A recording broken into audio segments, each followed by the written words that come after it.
भाई और बहनों, दशकों तक त्रिपुरा में ऐसे दलों ने शासन किया है जिनकी विचारधारा महत्व खो चुकी है और जो अवसरवाद की राजनीति करते हैं, जिन्होंने त्रिपुरा को विकास से वंचित रखा। কথায় আছে বিপদেই বন্ধুর পরিচয়। বামফ্রন্ট সরকারের চরম উদাসীনতা ও দুর্নীতির কবলে পড়ে ত্রিপুরাবাসীর জীবন যখন সংকটময়, তখনই বিপদের ত্রাতা রূপে আবির্ভূত হন প্রধানমন্ত্রী মোদীজি। 2018 সালে বামফ্রন্টের 25 বছরের স্বৈরাচারী শাসনের অবসান ঘটিয়ে ত্রিপুরার মানুষকে উন্নয়নের মূল ধারায় ফেরাতে প্রতিষ্ঠিত হয় বিজেপি ডাবল ইঞ্জিন সরকার। এরপর থেকে ত্রিপুরাবাসী যখনই ছোট থেকে বড় যে কোনো বিপদের মুখোমুখি হয়েছে, তখনই দেবদূতের মতো পাশে পেয়েছে মোদী সরকারকে।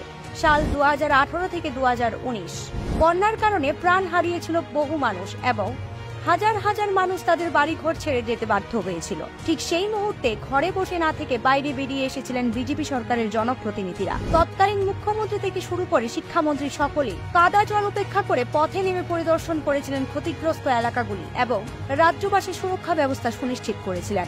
সাল 2020 থেকে 2021 মহামারীতে আক্রান্ত দরিদ্র মানুষের জন্য 579 কোটি টাকার ত্রাণ প্যাকেজ ঘোষণা করা হয়। সেখানে ছিল মনরেগার অধীনে কর্মসংস্থান সৃষ্টি এবং মহামারী চলাকালীন কঠিন সময়ের মুখোমুখি হওয়া দরিদ্রদের জন্য আর্থিক সহায়তা, বিনামূল্যে রেশন সহ আরো অন্যান্য সহায়তা। সাল 2023 গত বছর ঠিক এই সময়েই কুমারঘাটের উল্টোরথ দুর্ঘটনায় বিদ্যুৎস্পৃষ্ট হয়ে মারা যান 7 জন এবং আহত হন প্রায় 16 থেকে 17 জন। খবর পেয়েই ঘটনাস্থলে ছুটে যান মুখ্যমন্ত্রী ডাক্তার মানিক সাহা। পরিস্থিতি খতিয়ে দেখে আহতদের উন্নত চিকিৎসার ব্যবস্থা নিশ্চিত করেন এবং মৃত ব্যক্তিদের পরিবারের জন্য ক্ষতিপূরণের ঘোষণা করেন মোদী মানিক সাহার সরকার। কয়েক মাস আগে কেন্দ্রীয় তথ্য ও সম্প্রচার মন্ত্রকের নির্দেশ মোতাবেক বন্ধ করে দেওয়া হচ্ছিল রাজ্যের সমস্ত কেবল টিভি চ্যানেল। এই ঘটনাটি মাননীয় মুখ্যমন্ত্রীর গোচরে আসতেই তিনি সময় নষ্ট না করে কেন্দ্রীয় মন্ত্রীর সাথে কথা বলে এই সমস্যার সমাধান করেন, যার ফলে এখনো পর্যন্ত ত্রিপুরার ঘরে ঘরে কেবল টিভি নেটওয়ার্কে স্থানীয় চ্যানেলগুলো অব্যাহত। শুধু তাই নয়, অক্ষত রয়েছে প্রায় 3000-এর বেশি কর্মীর চাকরি। কিছুদিন আগে আগরতলা থেকে শিয়ালদহগামী কাঞ্চনজঙ্ঘা এক্সপ্রেস দুর্ঘটনাগ্রস্ত হয়। সাথে সাথেই স্পেশাল হেল্পলাইন পরিষেবা সহ আহত যাত্রীদের উন্নত চিকিৎসা থেকে শুরু করে মৃতদের পরিবার পিছু 2 লাখ টাকা করে ক্ষতিপূরণ দেওয়ার ঘোষণা করেন মাননীয় মুখ্যমন্ত্রী।